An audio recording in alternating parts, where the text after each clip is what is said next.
And it's time for Web Wednesday, where we talk about the stories from our morning show that you're discussing and reading the most right here on our web channel at WTVY.com. Now, last week we told you about redesigned Barbie doll. This version is based on the average measurements of a 19-year-old American female.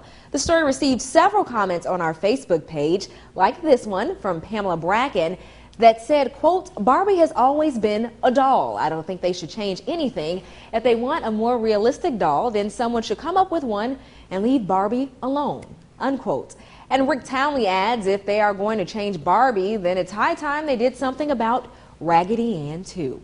Now to Paul for more on Web Wednesday. I got a lot of jokes about being Raggedy Andy growing up, but anyway. Thank you, Demetria. Tuesday was the anniversary of the classic Nintendo game Donkey Kong, which launched on that date back in 1981. The story was one of our most popular on our web channel Tuesday, with more than 60 Facebook likes. Now, many of you may know of Donkey Kong, but did you know the arcade game had 2 sequels as well? Donkey Kong Jr. launched in 1982. This time Mario was the bad guy. That's right, you played as Donkey Kong's son trying to rescue your father from Mario's sinister clutches.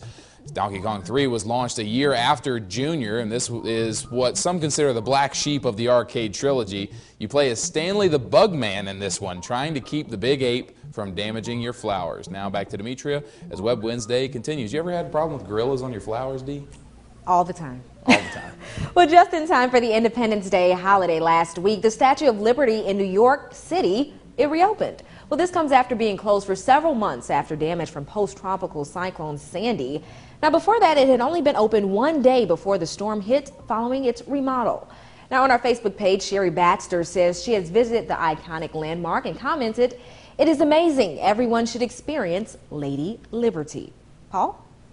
Demetria, earlier this month, a road sign in Florida's Jacksonville area was found to have a minor error on it. But this wasn't a minor error. As you can see right behind me, the name of the state was spelled wrong. Not once, but twice. After seeing this story on our Facebook page, this reminded Gary Carr of the worst spelling he had seen, which was school crossing with an E at the end of school. Ugh. But on our web channel, a user by the name of Jasper cut those responsible some slack, saying that the sign, quote, has all the right letters, just the last 3 are in the wrong place. I think it's okay. Give some people some pause. Say, ain't that spelled wrong? Unquote. That's all the stories we have for this Web Wednesday. But first, Demetria, how can our viewers find more of the stories we cover here in the mornings, and are they spelled correctly? They are spelled correctly, I can guarantee you that.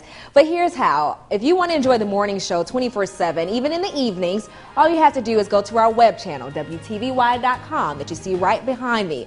Now, under news, you want to click on morning show. There will have lots for you to look at. We're going to share everything from local news to world news, even our morning moments, which a lot of you all love.